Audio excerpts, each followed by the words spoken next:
Hello, नमस्कार दोस्तों। आपका अपने यूट्यूब चैनल आयुर्वेदा गुरु में स्वागत है। आज हम लोग सल तंत्र का पेपर फर्स्ट देखेंगे जो कि 2020 का पेपर है। सबसे पहला हम 1 नंबर वाले सवाल देखेंगे, इसके बाद 2 नंबर वाले सवाल देखेंगे। 1 नंबर वाले सवाल में सबसे पहला क्वेश्चन है, सुश्रुत शारीर स्थान में कुल अध्याय संख्या लिखें। सुश्रुत शारीर स्थान में कुल 186 चैप्टर्स हैं।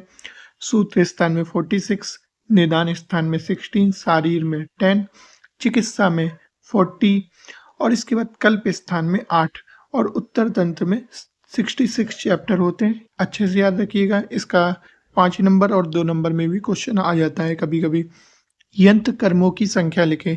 यंत्र कर्मों की संख्या 24 होती है। साथ में गुण, दोष और कर्म तीनों याद रखिएगा। गुण कितने होते हैं, दोष कितने होते हैं और कर्म मैं बताता चलूं कि सुश्रुत अनुसार गुण 6, फिर दोष 12 और कर्म 24 होते हैं।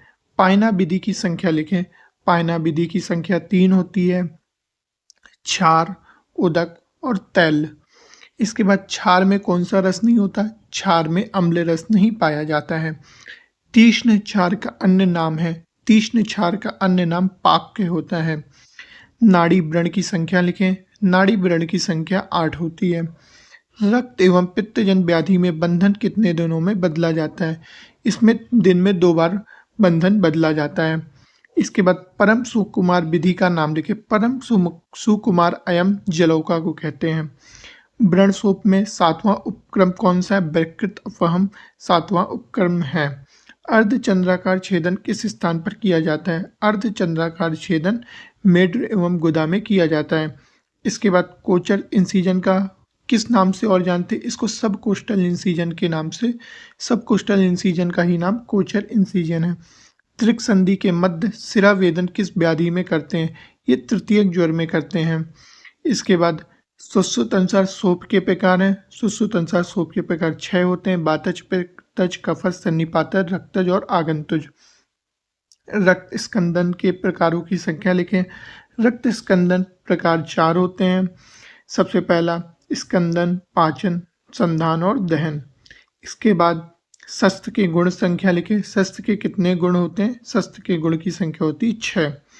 शल्य चिकित्सक के गुण लिखें। बहुत बार बता चुका हूँ, आप खुद भी इसका आंसर ढूंढें और लिखें कमेंट के थ्रू। साथ में थोड़ा मैं हिंट दे दे रहा हूँ, शौर्यम आशु क्रिया वाला श्लोक है।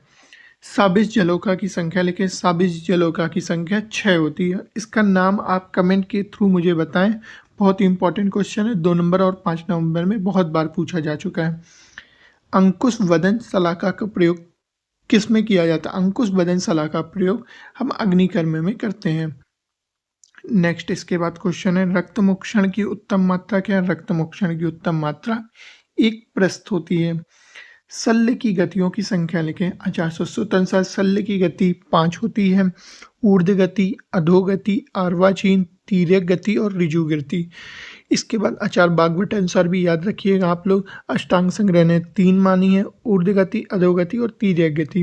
और अष्टांग हृदय ने 5 मानी है, लेकिन अर्वाचीन गति के स्थान पर वक्र गति मानी है।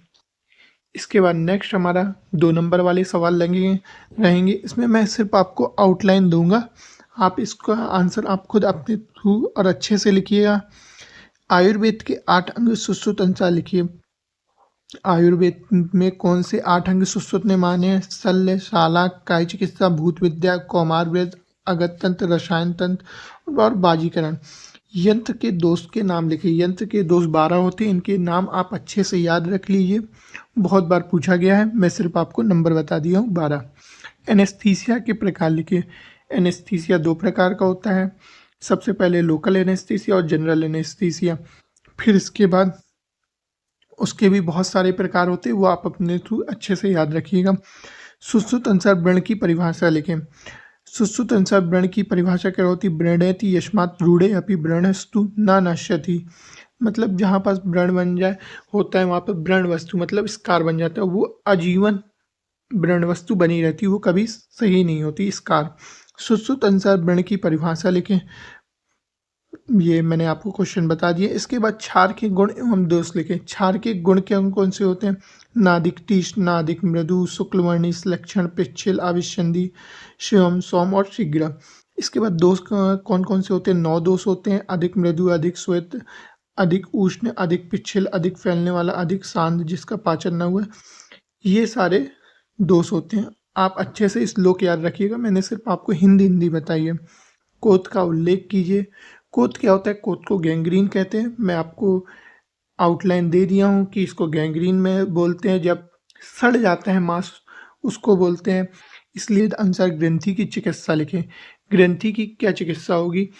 के अनुसार ग्रंथि की चिकित्सा होती है: ग्रंथि को पक्व अवस्था में शस्त्र के द्वारा पाटन कर कोष सहित ग्रंथि का निहरण करें, उस स्थान पर दहन कर्म करें तथा व्रण के समान चिकित्सा करें। जिस ग्रंथि का दहन नहीं किया गया हो तथा जिसका कुछ भाग शेष रह गया हो, वह कुछ समय पश्चात पुनः उत्पन्न हो जाती है। इसमें मतलब रिकरेंस की टेंडेंसी होती है। इसके बाद अलाबू का उल्लेख करें। अलाबू क्या होता है? श्रृंग, जलोका और अलाबू अशस्त्रकृत रक्तमोक्षण के प्रकार होते हैं। अलाबू, अब इसमें क्या कहते हैं? अलाबू किस दोष का हरण करता है, ये आप मुझे बताएं। कफ दोष का हरण करता है। साथ में बहुत सारा इसमें लिख सकते हैं, आप अपने से लिखें। परसेंटेज रूल ऑफ 9 का उल्लेख करें। परसेंटेज रूल ऑफ 9 बर्निंग के लिए होता है, ये मैंने आपको आउटलाइन बता दी है। गोफड़ा बंद का वर्णन करें। गोफड़ा बंद कहाँ बांधा? हम लोग चिबुक, नासा, ओस्ट, अंश और बस्ती प्रदेश में गोफड़ा बंद बांधते हैं।